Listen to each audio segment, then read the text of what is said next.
Hey, I'm Tony Wake. This is the Mindwalker Method, and I'm coming to you live from the beautiful province of Mpumalanga in South Africa. And in this beautiful place where nature just comes alive and everything is green and fresh and we're so close to nature, it kind of got me thinking about this whole concept of the new norm and how so many of us are talking about the new norm and how this year is going to be different.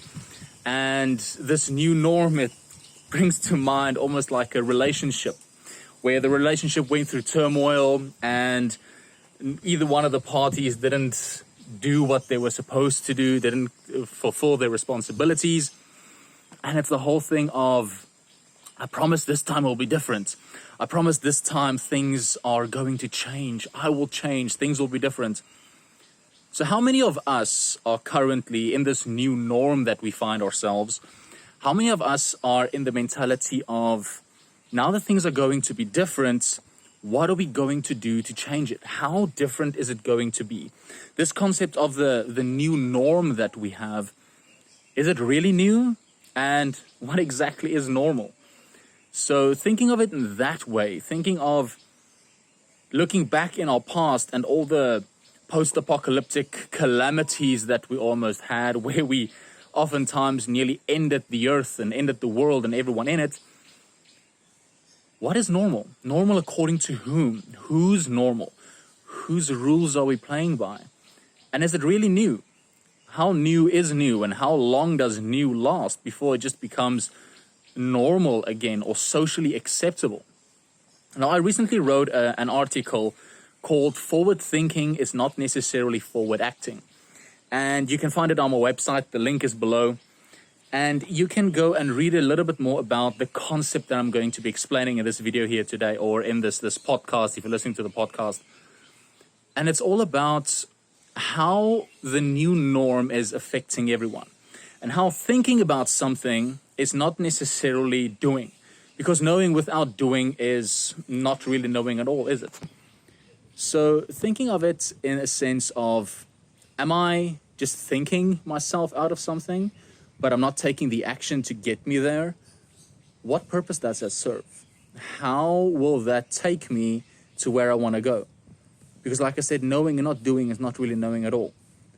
And the road to hell is paved with good intentions. Now it's a new year, and a lot of us have these New Year's resolutions. It's the new norm, and we are forced to do things differently. But how exactly does that take us to where we want to go? So let's delve a little deeper into this, and let's look at the new norm, taking it from the new norm, taking it into actions that we can start taking on a daily basis, and what those behaviors and those values can mean for us.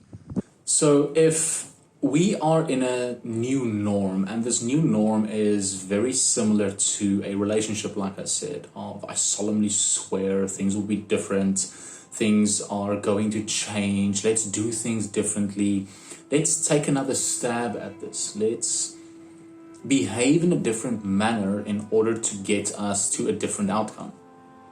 How then are we going to do that in the new situation, the new scenario where we as a collective find ourselves? How are we going to behave differently? What exactly is it that needs to change for this new norm that we have to become better, to become something quote unquote new? Because like I said, we've been through so much as a species, as a human race, where we nearly ended everything, the whole planet, multiple times. If you look at the World War I and World War II, if you look at Chernobyl, if you look at all of those things, there are so many impactful things in the history of mankind that could have led to our own demise. And we're standing on the precipice of yet another one. Because as a species, we were created, we evolved to the top of the food chain in order to not only develop the planet and look after nature, but to protect it, and indirectly ourselves as well, because we are one organism. The earth is home to all of us as a collective, regardless of ethnicity, regardless of where you find yourself or what your belief systems are or what your value systems are. At the end of the day, we are a collective. We are part of the same organism, so to speak. And this pandemic that is ravaging the world right now, with people running in fear and people being so fearful in their approach and social distancing and trying to keep apart from one another to stop the spread, so to speak. Has anyone ever stopped and think, what is spreading other than the virus? What are we spreading to each other than this virus that's going around, other than this pandemic that is affecting us? And it's negative thinking. It's the negativity. It's the limited belief systems that we are all experiencing and passing on to each other. And it takes the form of fake news that's coming out and all this fear-mongering and, oh, the economy is going down and businesses are closing and everybody's suffering and.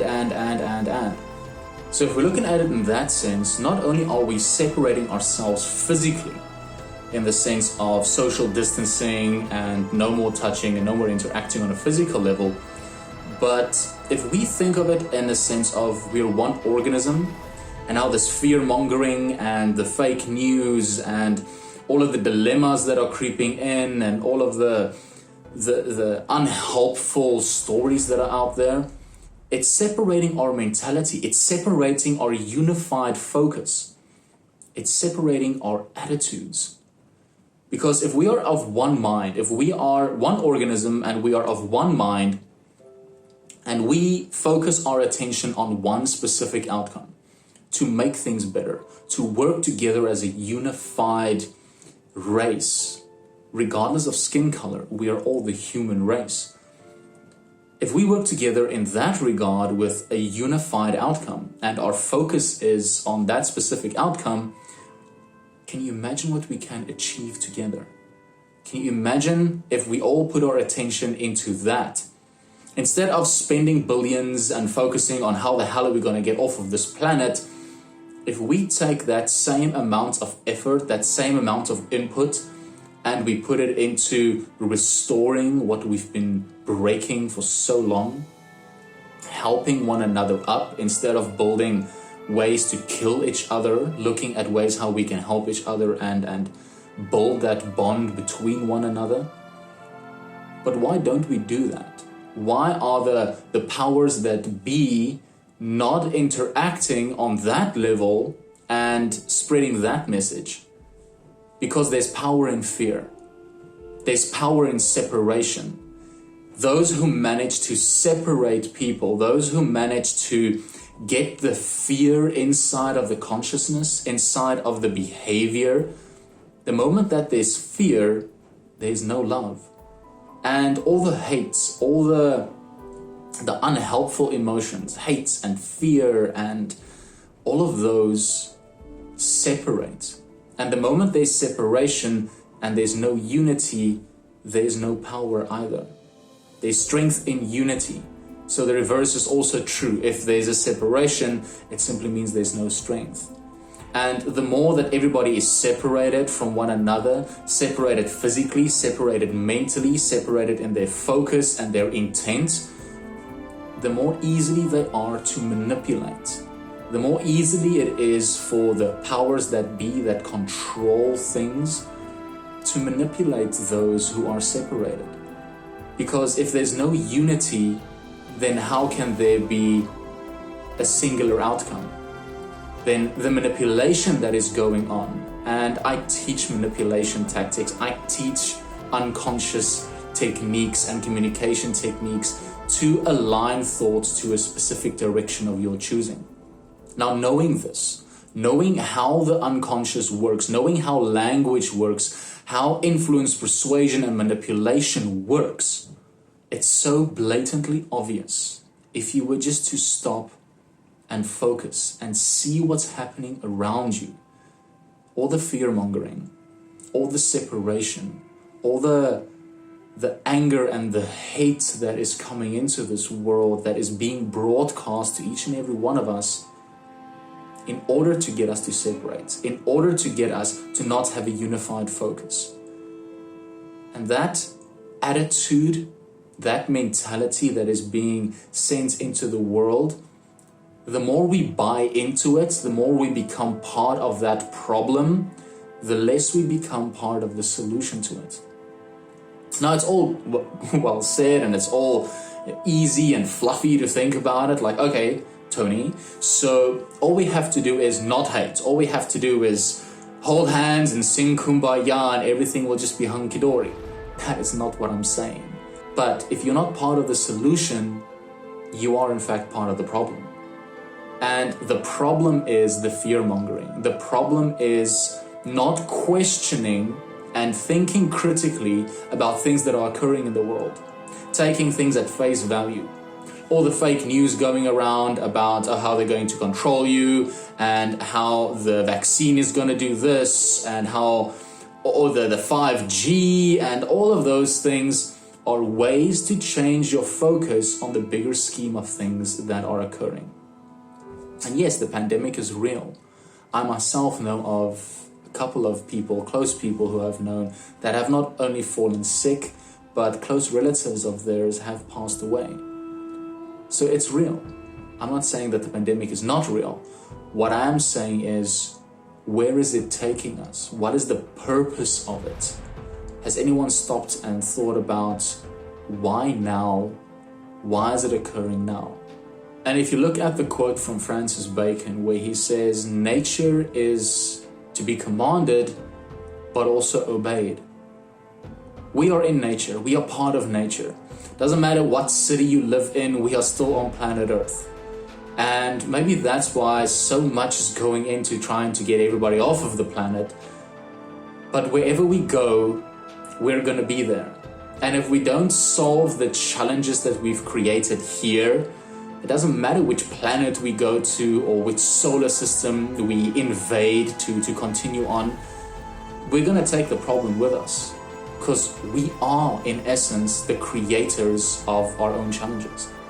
If we're not changing our behavior, if we're not changing our way of thinking, it's just going to escalate again. It's just going to continue on.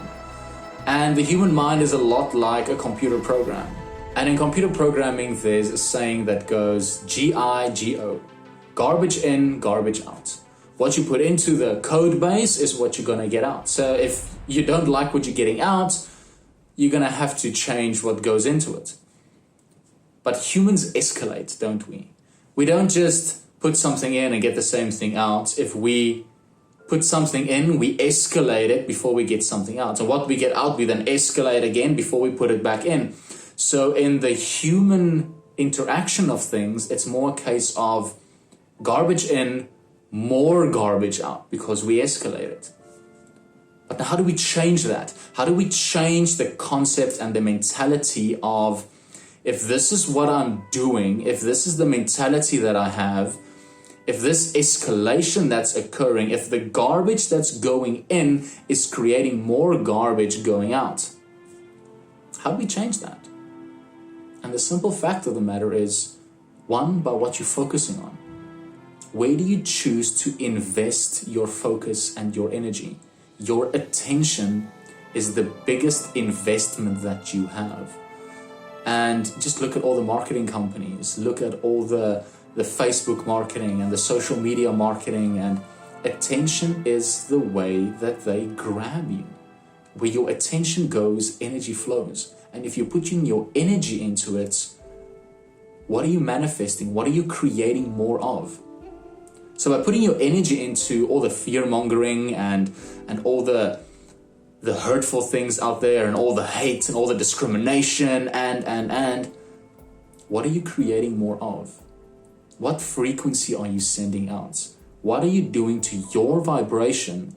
And the law of sympathetic vibration states that if you are vibrating at a frequency, whichever frequency is strongest between you and whoever else is around you, the strongest frequency wins out. Now, if we start frequency and linking our frequencies to that of fear, and we start vibrating at that, what are we creating more of? What are we manifesting? What are we putting into the world? What becomes our reality then? But the flip side of the coin is also there. If in turn, we rather start putting our attention and our focus on what is this teaching us? How can we evolve? How can we grow? How can this new norm that we want to create be one of a beautiful choosing? One where we're not at the mercy of it, but the creators of it, the creators of something beautiful, the creators of unification, of love, of acceptance, of standing together and doing what we do as a human race for the betterment of not only ourselves, but of everyone and everything on this organism called Earth that we form part of. What is your attitude regarding the matter? And drop comments below. Go to my website, tonywake.com, and send me messages. Do you agree? Do you disagree? The discussion is open. I'm by no means saying that only my opinion matters in this. It's just a thinking process that I'm sharing with you. But if we start vibrating at a frequency and we start sharing love, compassion, understanding, knowing where someone else is coming from, uplifting them, being a helpful hand, standing together, and we start spreading that, we start paying that forward, where will it ultimately take us? Where will we go as a human race when we start doing it that way? So the choice is yours, and it's one of two choices. Reality, or the new norm, can either be one of creation, where we create something beautiful, where we create something amazing, and where there's unification and everything can be better than what it was. Or it can be one of incarceration, where we allow those who are controlling the scenarios, controlling the situations at the moment, to separate us. And by separating us, they create the distance, not only physically but mentally as well. And by doing that, we're easy to manipulate, and we become incarcerated by the fear. We get locked down by the fear in the world. And the more we get locked down, the less movement there is, and the less movement there is, the less action we take, and the less action we take, the less outcome we get towards where we want to go. Because it's only through action, constant, aligned, positive action, that you can get to a positive destination. If you keep doing what you've been doing, you're going to keep getting what you've been getting. So to get something different, to move in a different direction, you've got to do something different. You've got to behave differently. Are you willing to do that?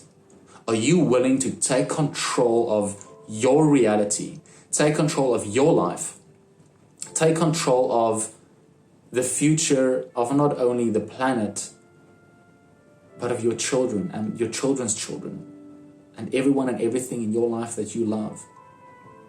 Because it's not just about you, it's not just about me, it's about all of us. We are one organism, we are one race, the human race, and we are all on this planet together. What we make of it is up to us. And each and every single one of us has a say in the matter. Each and every single one of us can choose and can decide where we want it to go. Sure, you're one voice in billions, but make your voice count. The more of us that speak up, the more of us that stand together, the more of us that start vibrating at a frequency of compassion and love, a frequency of understanding and of being there for one another and of upliftment, the more we can start making the positive, lasting, impactful change that we want to see in the world. So yes, it's an old cliche, be the change you want to see in the world. But now more than ever, we have an opportunity. This new norm that everyone is talking about, it's not set in stone. It's not a new norm and this is the way it's going to be. We all have a say in the matter. We get to choose what this new beginning, this new norm is going to be. So I want to thank you for tuning in. I want to thank you for watching the video or listening to the audio to this point. And if you want to have your voice heard, if you have comments or ideas, please send them through to me. You can either go onto my website, like I said, tonywake.com, go to the contact area and fill in the page there and send your message to me. You can leave comments on this video down below. You can leave comments on the website. You can go to my other social media platforms and have your voice heard there. Whichever way you want to interact, whichever way you want to share your points of view, my team and I are more than happy to take your input and use it to spread the word, to spread the love, to spread the compassion. And if you don't agree with me, by all means, send through your opinion still, because everybody's entitled to an opinion. And the important thing is that you have your voice heard. To not be quiet, to not just sit back and be lived by life, but to actually take action, take control, and live your life according to what you want from it. So I'm Tony Wake. Thank you for tuning in, and I'll see you on the next episode of The Mindwalker Method.